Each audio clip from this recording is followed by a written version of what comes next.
Mengantisipasi maraknya pungli di Kabupaten Buleleng, Pemkab Buleleng membentuk Satgas Saber Pungli.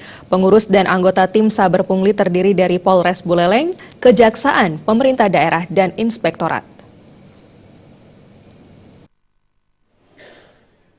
Tahap awal dari pergerakan tim Saber Pungli Kabupaten Buleleng adalah merapatkan barisan untuk mencegah dan mengatasi pungli di wilayah yang dianggap rawan. Tim Satgas Saber Pungli ini dibagi menjadi beberapa kelompok kerja yang akan bekerja mengawasi dan menindak terjadinya pungutan liar.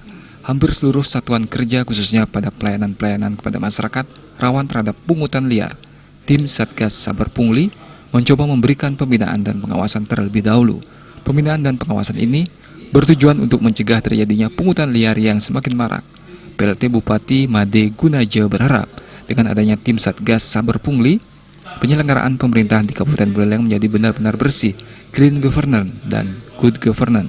Menurutnya, banyak dampak yang akan terjadi jika pungli ini terjadi dan sangat merugikan masyarakat. Banyak sekali aspek-aspek yang akan berefek berakibat dari adanya pungli ini, terutama dari aspek sosial ekonomi. Mudah-mudahan nanti dengan Satgas Saber ini mengedepankan pencegahan melalui sosialisasi terus dilakukan supaya tidak ada lagi kegiatan-kegiatan pungli, khususnya yang rentan ini, yang riskan ini kan di unit-unit pelayanan.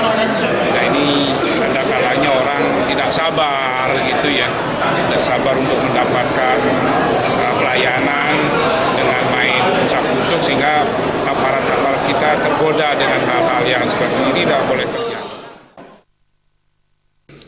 Jika nantinya ditemukan kegiatan yang mengarah pada pungutan liar, maka hal tersebut akan ditindak sesuai dengan petunjuk teknis yang ada. Komang Yuda, Bali.